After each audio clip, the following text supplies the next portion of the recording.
Ladies and gentlemen, good day and welcome to ABB India Limited Q3 CY2023 July to September quarter earnings conference call.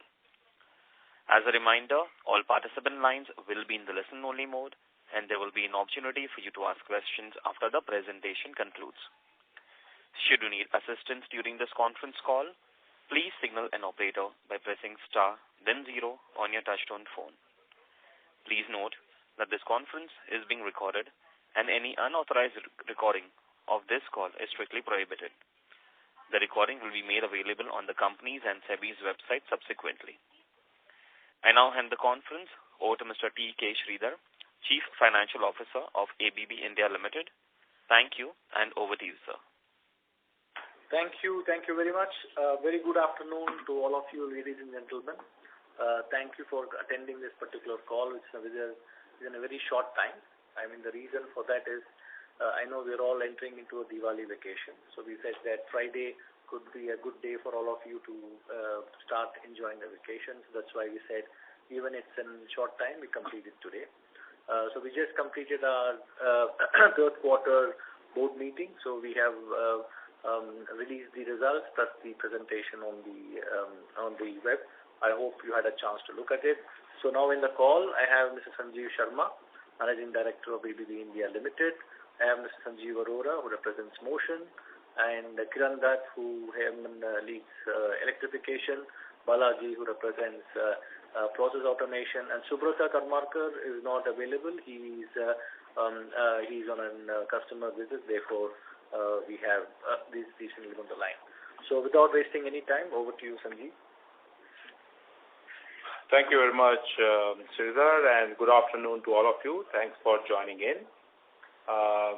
Give you a very quick overview about how we saw the performance for the last quarter, and we will take the questions later on after the financials are presented by Sridhar. So ABB as a company, as you know, in India, like our global structure, we have 4 verticals. And within these 4 verticals, we have 18 divisions organized, which are active in the country. We operate with 5 manufacturing locations. All of them are IGBC Green certified, either platinum or gold. And we also have significant ESG programs running. And you know, over the last 2 years, we have made significant milestones there. And we operate 28 sales offices with 750 plus partners and growing.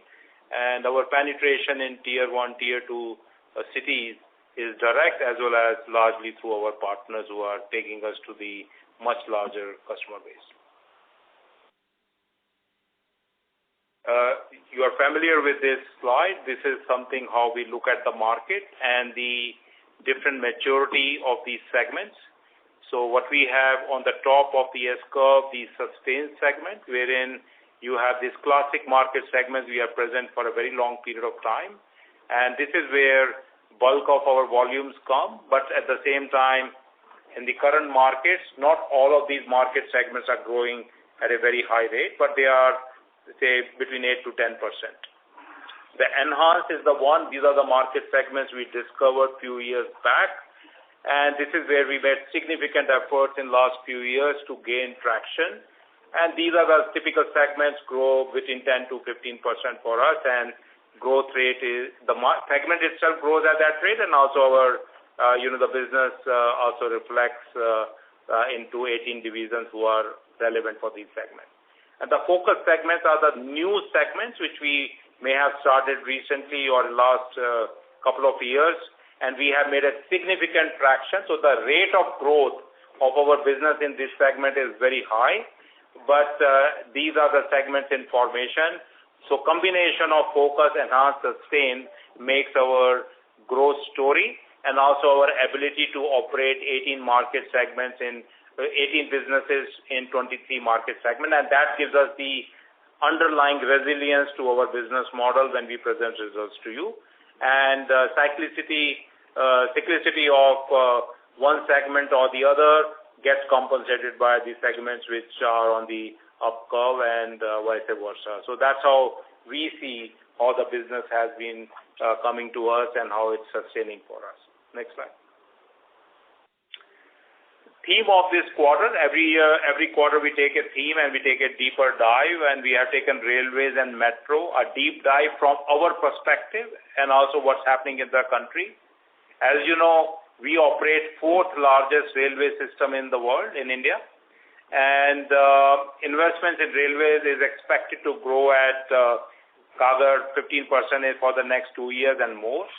Railway infrastructure itself is attracting $715 billion by 2030, and largely it is based on the electrification of the railway network, adding the freight corridors and also bringing in new trains which requires higher speed. So everything is into the upgrade mode when it comes to the rail infrastructure, both on the freight movement as well as passenger movement, with more modern, more comfortable, and much more high-tech technologies that going into that system. So we are also equally exposed in the metro network, which is existing at the moment in 15 cities, and already 7 cities have 640 kilometers of it under implementation. So we do see that this particular segment will continue to grow in a country like us, and I think we have a long runway and long highway to enjoy in this particular market segment. And our technology, both for the passenger trains as well as metro, they're well proven globally. And being a Swiss company, I think these technologies have been fine-tuned and optimized over a period of time. They work for the best of the systems, and Indian systems are also enjoying it and also preferring ABB systems going into these trains and metro systems. Now, key drivers are, of course, passenger and freight traffic, and we do see that quadrilateral network of high-speed train is going to augment it. Modernizing of 1,275 stations, dedicated freight corridors, Gati Shakti cargo terminals, Vande Bharat trains, all are playing into our portfolio.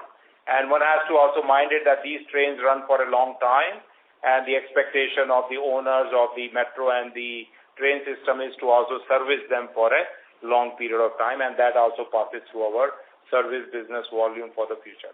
And that is very consistent, and that's going to be quite stable for us as we go into next years. Next, please. So our orders grew 14% from both emerging and traditional segments compared to last year. Our revenues are up 31%, achieved through all the businesses, all our business, 18 businesses, really executing it well. And you can see the rhythm in the company and the businesses, both through the entire value chain, be it bringing the orders, converting them into revenue, and converting that into cash. I think that machine is working reasonably well for us. And also given how we are executing it and how our books have been and the efficiency of conversion, that is showing in our profitability after tax, and which grew by 79%. We continue to focus every month and every day on next level of ESG achievement, and we do it not to show a PowerPoint slide. We do it because this is the right thing to do, and that's how our management team sees it. We have already achieved zero waste to landfill certification for Nelamangala factory. You may have noted the other certifications we got in last many quarters for over the last 2 years. And we also achieved a waste recyclability of 95% and water recyclability of 50%. And we have an ambition to continue to improve these parameters, and we have very specific plan for each of our location and each of our factories.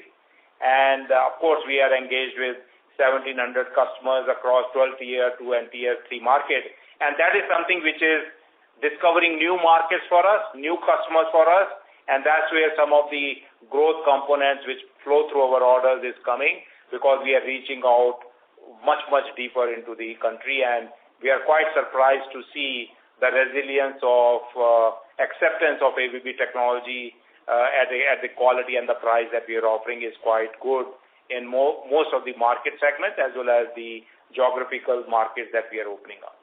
We continue to maintain reasonable cash position at 4,356 crore at this point of time. So orders, yes, we have a significant jump, and it also had a mix of large orders that underscores some capex revival. I think that has been a question everybody has been asking us. So we had a good story with our base orders in last many quarters, led by MO and EL divisions, and now we find that especially the large capex orders also have started flowing into our books. Services orders grew by 25% and continued momentum in automotive, electronics, and sectors. They continue to give us good uptake into robotics and other automation or similar, the automation projects that go into it. And then, of course, there is a high demand for integrated solutions in metals, mining, oil, paint companies, and there's an uptick there. And we see quite a good conversion rate and the preference for our ABB solutions by these market segments. And in the transport, demand for propulsion technology solution, ABB has a very strong portfolio both globally and now locally. And with the result, we have a order backlog which has grown by 23% to 8,008 crores, which shows a very sound visibility of the revenue that we will execute in the coming quarter. So that gives us a lot of confidence and a lot of comfort as we go into this quarter, which is the last quarter of our calendar year, financial year, and the next year, 2024. So this is the overall picture, and this is how we see it. Next, please. So some of very quick examples. I think you can read it yourself, whether it is the compact substations of a leading private power company, and also, somebody who was visiting Vaishno Devi last week, one of our external partners, our auditors, and they said that all along the climb that they did, Vaishno Devi, they could see a lot of ABB logo equipment, and we were the most prominent one. Of course, those are the compact substations, and also the ring main units, which are supplied by our Nashik unit, is an integrated solution to provide robust and integrated power supply for such locations or any kind of infrastructure location. Then the propulsion technology solution for a railway transportation multinational company. I think this is something secured, and we are going to go into execution mode. Rectifiers for a very large natural resource company. Robotics automation for painting and cleaning of EVs from a Indian auto major. And then, of course, we have electrical power products, our energy efficiency solution, gas-insulated switchgears, and robotics.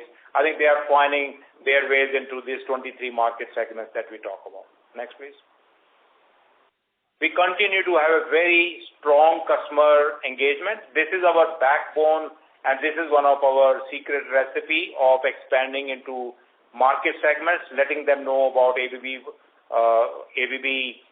portfolio, also establishing our point of contact, which really serves them, and also the geographical penetration into very, very deep markets, which we were never present. And we believe we have done a reasonable job in the last few years, and that's where our confidence comes, that we have a lot to explore and a lot to penetrate as we go forward. And that gives us the confidence to listen. India not only has been living a good customer base for us in the tier 1 and tier 2 city, but the markets have become much deeper and more stronger for us, and that encourages us to go to the different geographical and market segments. Yeah. So our approach to ESG strategy is clear, and we talked about it. We have 5R approach: waste intensity reduction, waste to energy recovery, value champion, training awareness, not only for our teams, our suppliers, even our customers. I think that's always a dialogue. Whenever our leaders visit the customers, this is the prime starting dialogue, what they are doing and what we are doing in this particular area. And I can say that our connectivity with our customers is very high on this common value system, especially with the large and the medium-sized customers. So some of the examples, like say in the middle picture, you see we have totally, banned the use of the single-use plastic to a glass bottles. We have done. We have also reduced usage of packaging labels, which is change. Use of reusable Kanban bins in the production area. We recycle the waste through approved recyclers, and you can see in the last chart how this kind of a focus work, how it reduces the waste intensity, and what we are sending to landfill drops very heavily, and that's the reason first of our plant, Nelamangala, got zero waste to landfill suspension plan under a program, and they have been certified for that. Yeah. Same thing, we do the care part of our value system. We have a good CSR program, and here we are very happy that as our profitability is expanding, it's very fulfilling because our commitment to contribute on the CSR also expands the same way. So as a management team, we feel very happy when our, profits have doubled up in last few years. So that way our kitty to also do the CSR program also has doubled up, and they go in different areas. They go into health, they go into the government schools, they go into education. We take them into children who have the heart diseases. We help them out with the treatment so that the children can grow healthy. Schools are adopted by us so that the proper education and the food as well as nutrition is given to the children. And our programs are addressing 11 out of 17 United Nations SDGs directly, and 6 are addressed indirectly by us. Next, please. So with this, I will hand it over to Sirza to take you through financials of last quarter. So, thank you, Sanjeev. I think, we go to the financials. Next slide. So, total orders received. So, we are at 3,000 crores for the quarter. And as you had seen the trend chart, we have been maintaining 3,000 crores for the last 3 quarters sequentially, right? And I hope with the markets which are there and the opportunities which are there, I think the trend should continue as per what we see, right? So, and 14% growth. This also has some large orders which has been received from the railway sector, and that actually is improved that way. So I think while I say this, are we finding a slack in the base orders? I would say number of opportunities are still there. Right? It's only basically the conversion which has to happen, which will happen definitely going forward as well. And order backlog, 8,000 crores on the order. So I think, as you know, because PA has also process automation has also increased order intake. So this has got a good mix of projects, products, and services as well. So, and as Sanjeev was mentioning, this provides us a good visibility of revenues for the next few quarters to come. Right, when basis the execution schedules, what will happen. So none of these order backlogs are either slow moving or non-moving. They are all executable. So the reviews show that there is no risk per se on this particular order backlog what we are carrying. So revenues, I think good part of revenues we are going 31%. So this is an good information what I thought I should share with you. This revenue comprises of different models. So how is MO and product business as such is performing, how is projects performing, and if I look at it for the quarter, MO and EL, which are product dominated, forms part of almost 70 to 73% of our revenues, right, which was 81% in the last quarter, right? So does it mean something else? Answer to that is no, because they are doing more revenues on the absolute values. But the good part is PA project revenues have started to gain more traction, so which they were 16% last quarter, and they are now 25% for the quarter. So I think this is nothing that the basket is shifted between the process automation and the other divisions as such, and robotics has increased to 4%. So overall, it's a healthy trend as what we see, even though percentage could vary between the divisions. So products continue to dominate the product offerings today at this point of time. So and then another interesting piece which we would like to rather emphasize, and we have been emphasizing on to grow, is how do we focus on services. So services for the quarter in terms of revenue are 16% compared to 12-13% what it used to be. So that's a very encouraging trend with all the service teams which are there on the ground, and the OPEX spend which is already happening. So this is pushed the revenues from services to the 16%, and that's also probably a factor which will drive the profitability as well, whatever we know. So projects still are at 11%, the balance 73% is products. So we have a good mix or a healthy mix is what I would say. So another good part is to see as to how the channels have fared out in this particular quarter. We see the end users, which are the ultimate customers, their businesses have increased. I think we are 40% earlier, 33% earlier. This quarter is 40%. So that's a good direct comment, and this is able to. We are connecting it to the same topic of the results of the Customer Connect program. What we have been doing consistently is also helping us to garner this particular end user customer segment. And partners definitely continue to remain at 40% of this thing. So now coming to the geographical dimension, how did we do on exports and the domestic market? So all of us know that domestic is actually outgrowing the speed of the growth in the export market. So therefore our domestic markets remain at 90% for the quarter and 10% for the exports, compared to exports which was 12% the previous year same time. So overall, I think we have a good mix of revenues by the various businesses. We have, in terms of offerings, it's a good challenge. It's a good mix of balancing mix of projects also playing in now, and also in terms of channels and geographies. So as we close this particular quarter, this trend seems to be in the right direction. The next slide. And we have a cash of 4,300 crores. So it is what all we have earned as profit has been accrued to cash. So we did of course use it for a dividend which we declared in the Q2. So then that has been paid to the extent of 233 crores. So now coming to a more granular picture of how does the P&L of the company looks like. So we all know that 2,669 crores revenue. So this is equally distributed between the different segments as what I told. So now other income is 77 crores. The majority of it is based for the interest income what we carry on the deposits what we carry. So that's around about 65 crores which we earn every quarter, and the balance is of the other items. Material cost is hanging with 63%. Is a good percentage. I think we have consistently been around this percentage. So if someone is asking, so what's the recipe? It's very simple. It's actually a good mix.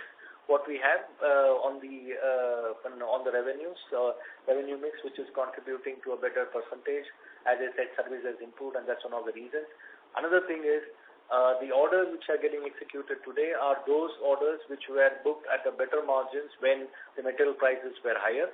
But going forward, we could see that basically there will be an equilibrium which will start to fall in place. So that being the case, that the backlog margins are also strong and consistent. So that's about it. And when it comes to the personal expenses, 178 versus 156 or 168. So 156 to 178 is more because of people increase. We are growing. So we are recruiting people. So the number of people have increased definitely from what we were.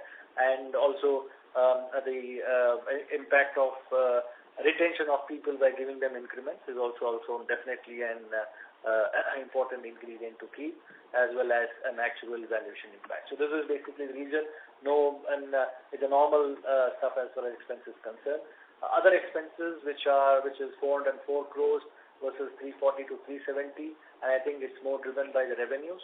No one-off items which are there. So that's something which is good to say about it. And we had certain increase in bad and doubtful debt provisions, not because they have become bad. It's more because we follow a very consistent policy of how we treat the accounting of the receivables, which are based on the age of those receivables. So, but we are confident that there is no risk on the balance sheet at this point of time. So exchange commodity variation, 3 crores positive to 29 crores and 30 crores. This, of course, anyone can say is out of our control because it's more led by the derivative accounting and the mark-to-market impact with the prices which are softening out on the metal side. So we have more lesser impact, I would say. Otherwise, the depreciation, the interest remain quite nominal in line with the other quarters, what we have seen. Yeah, you can go to the next slide. So now let's deep dive a bit on the business segment. Electrification. So we had a very good run in the first quarter. So we have Kiran. So Kiran will also give some light as to what it is. The good part is we are not. We are still maintaining the 1,000 crore trend every quarter. So fourth quarter is always happens to be a strong quarter. So we'll wait to see what happens over there. So revenues following the trajectory of the order intake. So we are at 1,042 revenues. So 1,000 crores on orders, 1,000 crores on revenue. So this has become an run rate, I would say, going forward for EL. Backlog 2,086, strong order backlog, executable, no issues, and PBIT a strong 19% PBIT as well. And that's more because of good mix, price realization, as well as capacity utilization impact is what it is. So I think we often say that volumes play a magic, and so this is what you could see both in the product division as well as the electrification and more. The next slide. Motion, yeah, orders, I mean, it's a bumper quarter for Motion this quarter in terms of orders, in terms of a large order what they received from the railway segment. So that's actually propelled up the orders, but the base orders remain consistent with the run rates what it used to be. And revenues growing consistently at 11%, but when the large orders start to execute themselves, I think we could see a better revenue traction also happening. Order backlog 32%, strong one, we don't believe, and PBIT again at 19%. So the thing to watch, 75%. I mean, the revenues contributed two divisions which are 75%, and both of them have healthy order backlog and healthy margins at this point of time.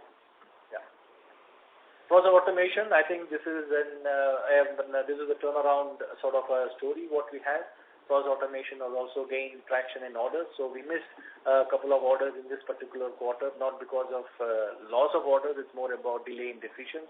So that should play out in the coming period. So that's something which we say that should be available in subsequent quarters as well. Revenues, because we had a backlog, so revenues are given by the backlog. The backlog what we have of 2,800, which is 10% higher, should technically could have been higher because if we had got the orders which we missed. But still, I think we just wait for a couple of more quarters over there. And PBIT, I think, has increased to 14.5, and this is majorly because process automation depends quite a lot on service. So a huge stream of the revenue service. So the service picks up naturally, the margins also pick up accordingly. So this is a good story to take it forward. Robotics. So robotics, of course, we had some orders which we had some good orders in this quarter as well. So we were lesser in the last quarter, and that was more because there was some slippage of decision which happened to this quarter. So we are there, and revenues and profitability are fine. So that's we don't have much of an issue here. There's a smaller segment that comes in. Yeah, I think this we have discussed. So overall, I think we have good channels to market, good offerings in terms of to the customers, and also in terms of geography, we are pretty much well spread. So what we are more gung-ho about it is the domestic market is outgrowing the export market growth. So being well entrenched in India and serving to the domestic market gives us better visibility and options to adjust to our volumes and vagaries. So in a way, we are insulated from the global vagaries, if at all, if it is there. Thank you very much. So we could open up for the questions. Thank you very much. We will now begin the question and answer session. Anyone who wishes to ask a question may press star and 1 on their touchtone telephone. If you wish to remove yourself from the question queue, you may press star and 2. Participants are requested to use handsets while asking a question. Ladies and gentlemen, we will wait for a moment while the question queue assembles. Participants, you may press star and 1 to ask a question.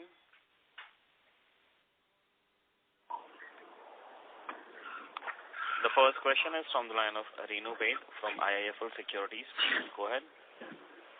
Yeah, good evening and congratulations team for super performance this quarter. My first question is to understand, if you look most of the short cycle or the base orders, as you mentioned, there have been some softness. You think it is primarily linked to inventory destocking or slowdown ahead of elections in terms of base consumption? And at the same time, you also highlighted quite an interesting pickup in large order flows, some delay in decision making, but orders are on plate. So how should we look at the mix of movement of orders both on short cycle and long cycle, both with respect to investment and the capex momentum?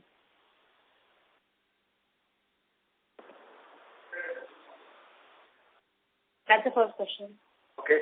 So Renu, let me start with that question. Let me put a context, and afterwards we have the leaders who will throw more light on it. Okay.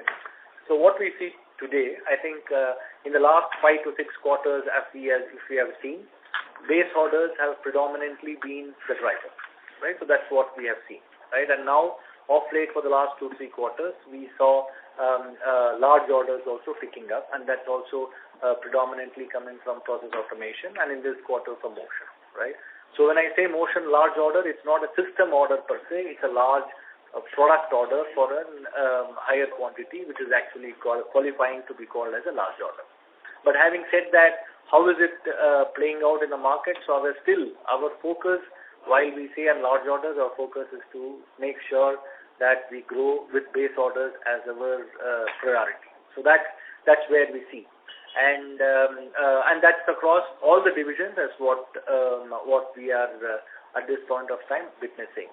Now coming to the different markets, what we see, of course, when we go back to those markets of enhance, grow and focus.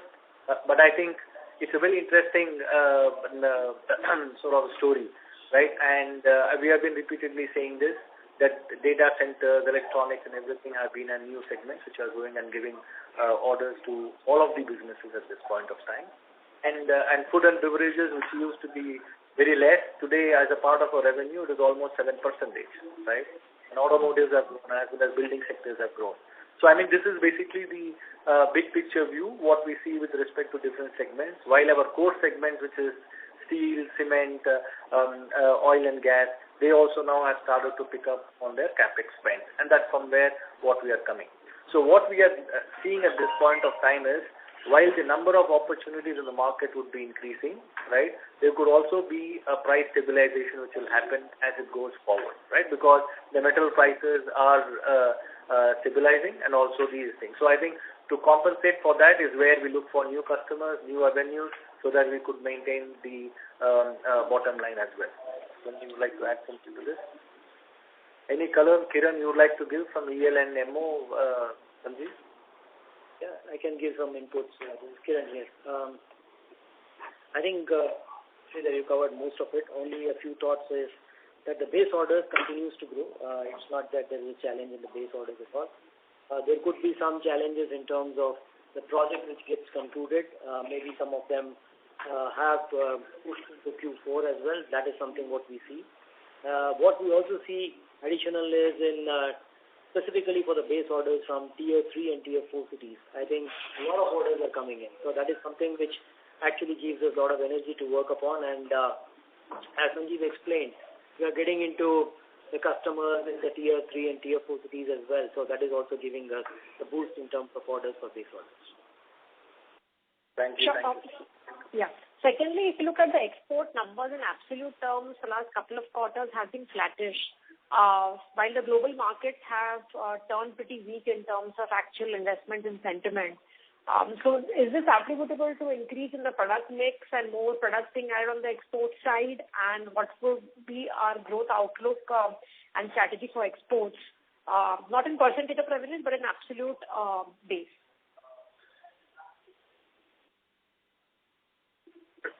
So, okay, let me start and then afterwards all managers please put some color to that, okay? So exports we said is 10% of our orders or 11%, 10% of revenues and 11% of orders, right?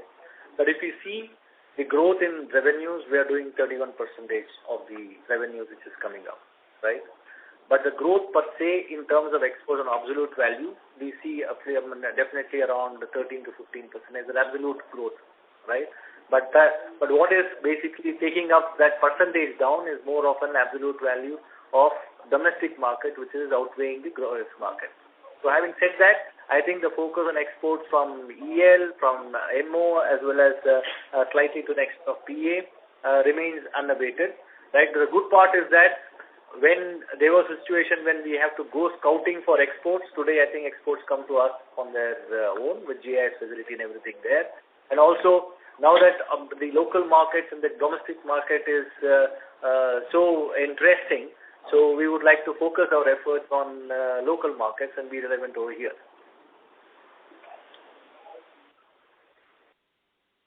Yeah. So you would like to say something, Sanjeev? So Sanjeev Arora this side. I think Sridhar, thank you for that. And see, exports, yes, you're right that we see that the global markets are not that buoyant as we see the local, but then that's also an opportunity, because then we do see that the countries are more relying on having a good quality product with I would say a reasonably affordable price, and that gives India and us an advantage to put in our technology at the right price there.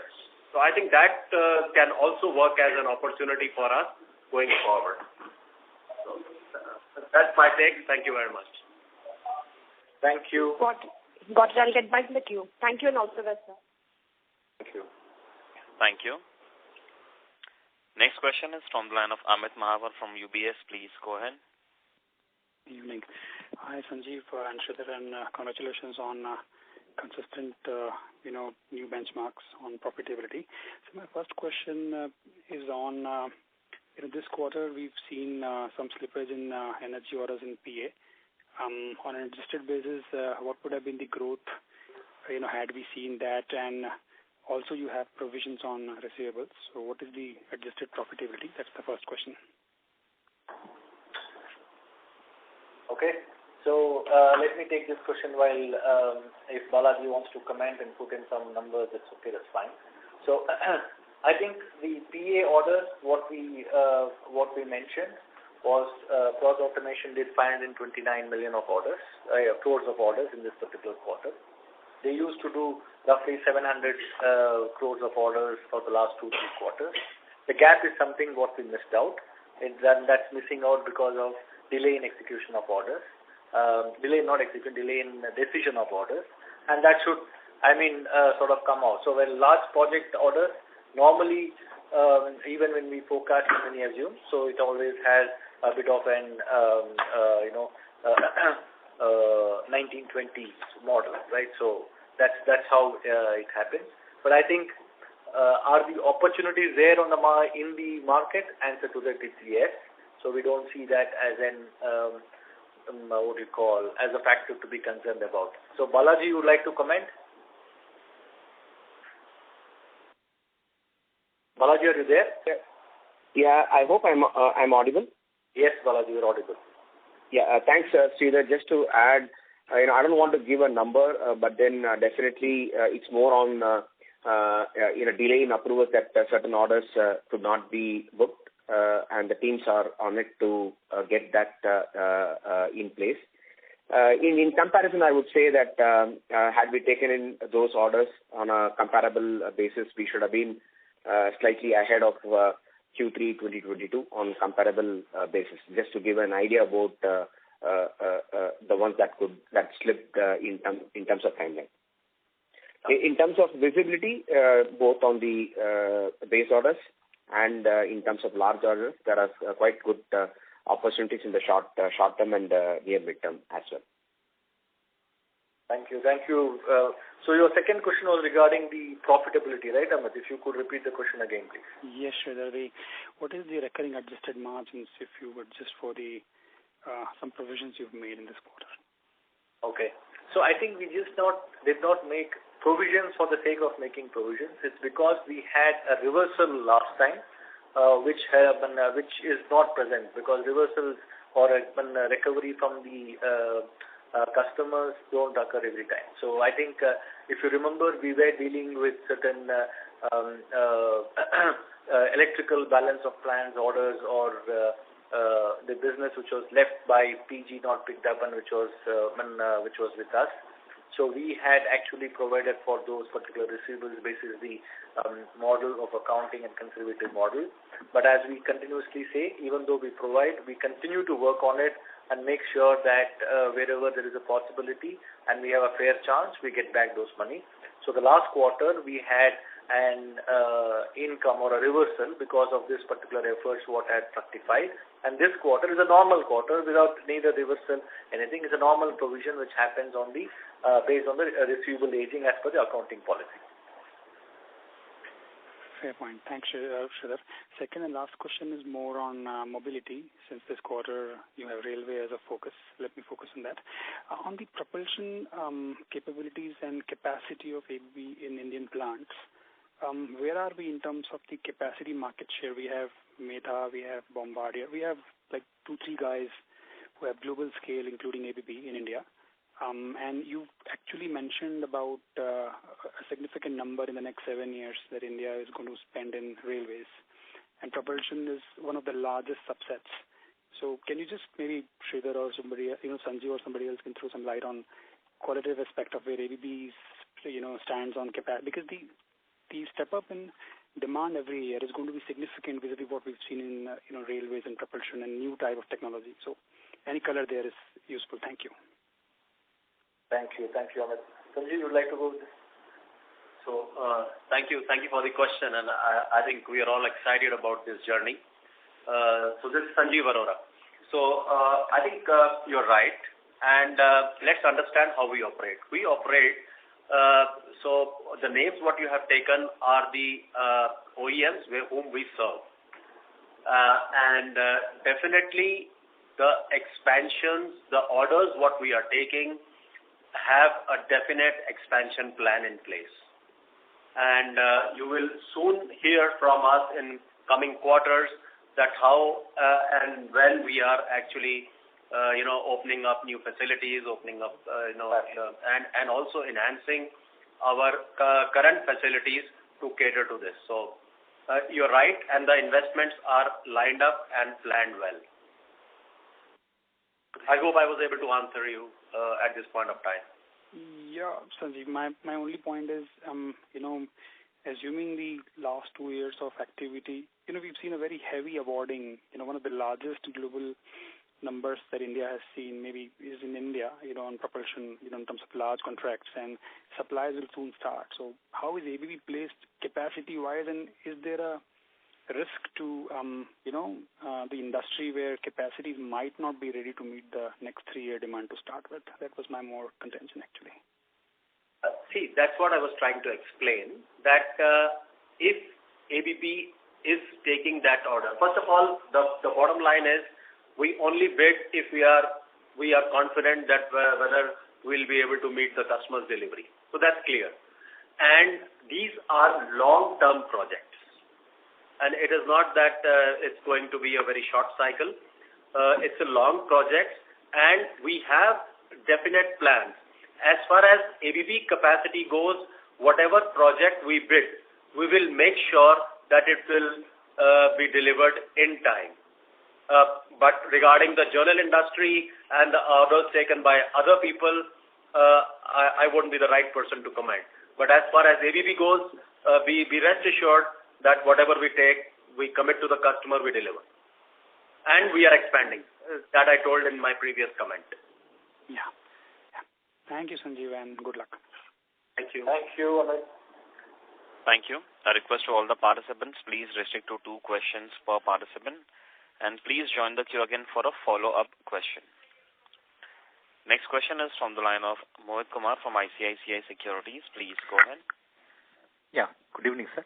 Congratulations on a very, very good set of numbers. So my first question is on the mobility margins, which has improved materially in this quarter. Is there any large order which got delivered?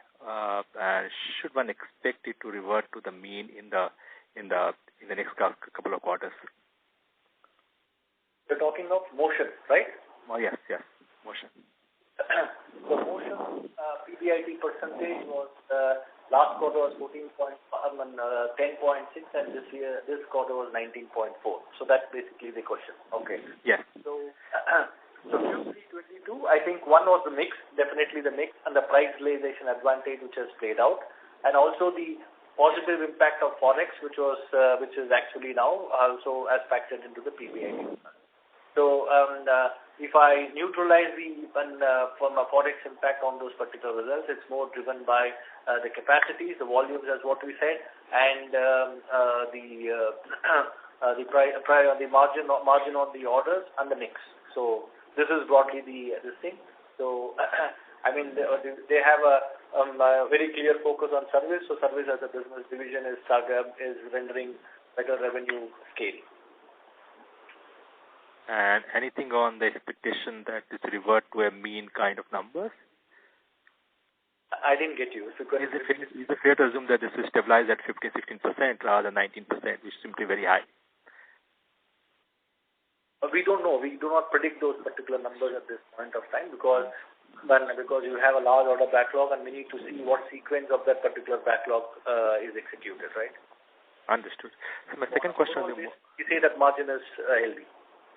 On the motion reason, my second question is, I think this quarter we have won a large order.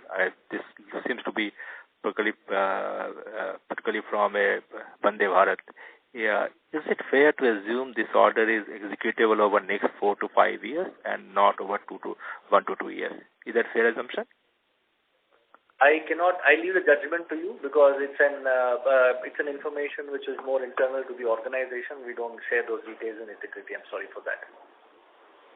Okay, understood. Thank you. Thank you. Thank you. A request to all the participants, please restrict to 2 questions per participant. Next question is from the line of Ankur from HDFC Life. Please go ahead. Yeah, hi sir. Good evening and thanks for your time. Just on this rail order again, which is for the Vande Bharat. So I assume the value would be around that 300-400 crores. But more importantly, is it for the Russian customer? Is that right? Is it for them or is it for Alstom? If you could just help us. So Ankur, so I did mention the sector from which we do, but our rules don't allow us to give more information because it is confidential information of the customer, right? So we don't do that. But I gave you an information about from which sector it came. Okay, fair. And just secondly, on the motion division, on the LV motor specifically, some of your peers, including CG, they've been talking about softness there from the channel. There's been destocking, etc. Yeah. Ankur, the line is not clear. It's very garbled. Sorry, I don't know. Is this better? I am on my earphones. No, not really. I don't know. Can the operator check this? Now slightly better because other people asking questions we are absolutely able to answer clearly. Okay. I'll try my best. So on the motor division, especially on the LV motors, some of your peers, including CG, talking of a slowdown there, some channel destocking, etc., and that may be continuing over the next few quarters. Not sure if you spoke about this, but how are you seeing demand, especially on the LV motor side? So we have Dr. Sanjeev Arora here, so he will be able to give it. Sure. So thanks for the question, and I think good that you raised up. See, let's understand that the pent-up demand is over. And the other part is that lot of orders are also re-export from our OEMs. And if the global scenario is a bit softening up, even though our local demands will remain, but the overall picture will reduce. And there is a lot of exports from India when you come to general machinery market, pump, compressors. You can name another 7 applications more. So overall impact of global economy will be there, and India is a global player. So we will not be, we will have to have that brand. But domestic part, I would still say say that it would not be that pensive mode, but global demand can drive the overall demand a bit down. Okay, I understand. Just one last one quickly on the process automation, where we saw this big jump in top line, I think 90% plus. But clearly the order backlog growth is just about 10% on a YOY basis. So is it just the base impact and therefore going forward it kind of gets normalized? Is that how we should look at it? I'm just trying to understand this big jump in revenues when backlogs are up just about 10% on the process automation. Yeah. Just to give you a logic on that, Ankur, I think process automation started with a low order backlog base a couple of years before, right? And they tried to build on this particular orders, but whereas the revenue execution was faster than the order intake. So the consumption of the revenues from the order received and the backlog is faster, and therefore you see only a 10% growth, okay, in the order backlog.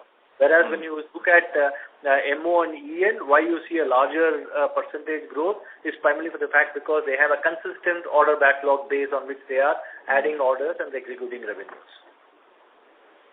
Understand. Got it. Great. Perfect. Thanks, Sridhar. Very helpful. Thank you very much. Thank you. Next question is from the line of Aditya Mongia from Kotak Securities. Please go ahead. Yeah. Good evening, everyone. Thank you for the opportunity. I just had a single question, and this was more on the operational EBITDA margin that you talk about. If I see the Q1Q or the YOY trends in that number, they are very different from your reported numbers.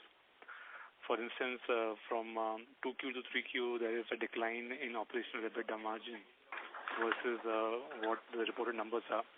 Could you give us a sense of what adjustments you're making in that number? I didn't get your question. So if I look at the operational EBITDA margins, right? So for Q3 23, as per the press release, we gave 13%. Q3 22 was 12, and Q2 23 was 13.6%, right? That's true. Right. So and you are comparing it with what I didn't understand. So if I'm basically so let's say if I look at your PBIT margins, for instance, 10.8% last year, same quarter has become 17.5%, even though the operational EBITDA margin is only up from 12.1% to 13%. And the sense that I wanted to get was what adjustments do you make which makes the difference at an EBITDA level, operational EBITDA level, from a margin perspective, very different from your PBIT movement? Very good. So if you have the press release in front of you, we have defined what is operational EBITDA at the end of the press release, which talks of, you remove out what is before interest, taxes and acquisition, operational EBITDA income from operation excluding, acquisition-related amortization, restructuring-related and implementation costs, changes in amounts recorded for obligations related to divested businesses, your estimates and mark to market. So it has a whole set of definitions what we have to do to normalize to come to operational EBITDA, which reflects the operating margins of the business on a like-to-like basis without having the impact of forex fluctuations, restructuring fluctuations, and any one-time impact what happens. Understood. So essentially, this is a better number to focus on. And that's as much as what I want to clarify. Thank you for the response. Thank you very much. Thank you. Next question is from the line of Jonas Bhutta from Aditya Birla Mutual Fund. Please go ahead. Congratulations, Sridhar and Sanjeev and Sridhar on a great set of numbers. Just one question on this mobility order. Is this one of the many portions of the same order, in the sense, is this going to be a recurring order as the client starts manufacturing the trains, or this is the entire scope of the order through the life cycle of that project? So as far as the current detail goes, it's the a complete order for the complete life cycle. So at this point of time, and we supply the product portion of it. Yeah. Got it. Thank you and all the very best. Thank you. Next question is from the line of Amit from Prabhudas Lilladher. Please go ahead. Hi, so thanks for taking my question. My question pertains to, you talked about in your initial remarks about deeper penetration in tier 2, tier 3 cities, and you're getting very robust response from that. Just wanted to understand tier 2, tier 3 cities, if you could share us what is the contribution in AL and MO from tier 2, tier 3 cities this quarter or 9 months? So, no, we do have a number, to be honest, right? But you know that it's a very sensitive number to share, right? So I hope you would like to have the same margins of supplement for the coming quarters also, right, from ABB. So therefore, we would prefer that it's more internal. Sure. So my second question on the superior realizations which we have mentioned in electrification business, just wanted to understand if you can throw more color where we got this from, and is there any trend which we are witnessing, which is leading to the superior realization here? Is it a product mix or something else? Yeah. Okay, I can answer that. Kiran here. Price realization happens in two parts. One in terms of technology and one in terms of, let's also give some credit to our sales colleagues who are doing a great job. The technology what we supply is certain technologies which is quite superior than many of our competitors, and that's giving us something edge in terms of what we supply to the market compared to any other competitor. So that's one of the reasons, and for sure our sales colleagues are doing a great job to get this job done. Sure. So last, if I can squeeze in on the gross margin, would this level be sustainable? Any color you would like to share on the gross margin going forward in coming quarters? So let me take this question, Kiran. So because it is gross margin and it's a bit of a sensitive topic. So I think the gross margins which we have today is some product of quite a few actions what happened on the ground, right? It's a capacity utilization, it's a price realization as what Kiran was alluding to, and also it's an of the mix, right? So these are the key topics. And as I was mentioning earlier, today we have an advantageous situation of execution of those orders which were secured at the time when the prices were high, but we were able to negotiate with the vendors better and create a better NPV for the organization. So, but now going forward, these will all the gaps will start to close, and we will have a more because they are all becoming now stable, right? So that being the case, I think we cannot give you a directional view that where we would like to go to on the margins per se. But I think we want to definitely believe at the company level, we want to be in the PAT percentage of more than 10% as what we had said is what we would like to be. Thank you, sir, and all the best. Thank you very much. Thank you. Good. There's one more. Next question is from the line of Harshit Patel from Equirus Securities. Please go ahead. Thank you very much for the opportunity, sir. Sir, if I look at our margin profile of last few quarters, I think much of the expansion has come from the operating leverage rather than the gross margins. I mean, gross margins have definitely helped, no doubt about that. So is it the case that we are now getting decent level of economies of scale in many product lines, which was not the case earlier, now with the increasing revenues, and therefore a very good cost absorption is happening, which was not the case, let's say, 2.5 years ago. So would you agree that this factor would have helped margins more vis-a-vis localization that we are doing at the moment?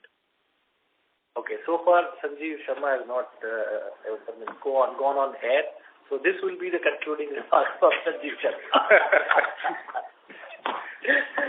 Yeah, I think you're right.